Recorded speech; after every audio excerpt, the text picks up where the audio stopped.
January 17th, 2008. British Airways Flight 38, a Boeing 777, is approaching Heathrow after an overnight flight from Beijing. It's just 1 minute away from landing. Sculptor Paul Stafford is returning home from a business trip. It's the end of quite a long, boring flight. We've been flying for just over 11 hours from Beijing. I've been doing work for the university, interviewing postgraduate students. It's all very ordinary. But it's soon going to be very unordinary. Just 60 seconds from landing, the engines suddenly fail. Captain Ian Hollingworth takes us through the events in a simulator. They're now on the final stages of the approach, just looking forward to putting it on the aeroplane on the ground. So they're making sure that all the checks are complete. The captain certainly is making sure that everything's fine. The undercarriage down, final flap selected, the landing checks complete. They've been given landing clearance. It's only in the last 50 seconds or so that things start to go badly awry for this crew. At 750 feet, both engines suddenly lose power. The captain will look across at the engine instrumentation. There's not enough power coming from those engines. They're getting very low. They're getting very low on speed as well. At 600 feet, both engines fail. The aircraft's speed drops dangerously low. The pilots have less than 30 seconds to react. The captain looks around to see what on earth is going on. The fuel system's in the correct position. The fuel control switch is in the right place. Everything looks normal. But it's not. The pilot is fast losing any ability to control the plane. It begins to fall through the sky, lifting the nose.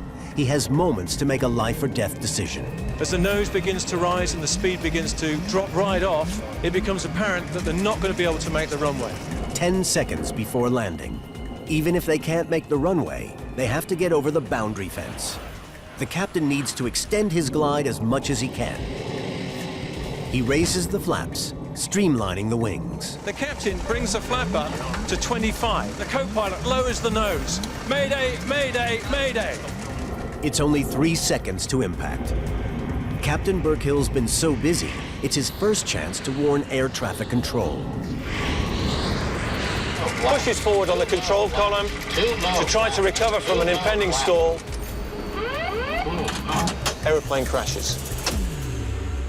Flight BA-38 slams down, just short of the runway. The oxygen masks come down in front of me, all over the plane in front of me. The overhead lockers open, everyone's belongings start to fly out. And the plane's hurtling forward, and I'm hitting my head on the front of the seat, and my foot's hit the back of the seat, and I'm being thrown around, and I have no idea what's going on. And it seems to last maybe 8, 9, 10 seconds, then we shudder to a halt. Where they land the aeroplane just over the threshold of runway 27 left, away from any of the built-up areas, and they survive. They survive because they did an absolutely brilliant job. It was thanks to the pilot's quick thinking that he managed to give the plane a critical extra 164 feet of glide path. As emergency services arrive, passengers bail out of the stricken plane. One of the rescuers films the aftermath. And it's all very calm, it's curious.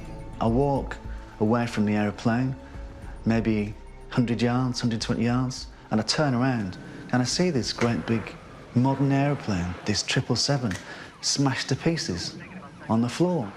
47 people were injured, but thanks to the crew's fast maneuvering, there were no fatalities.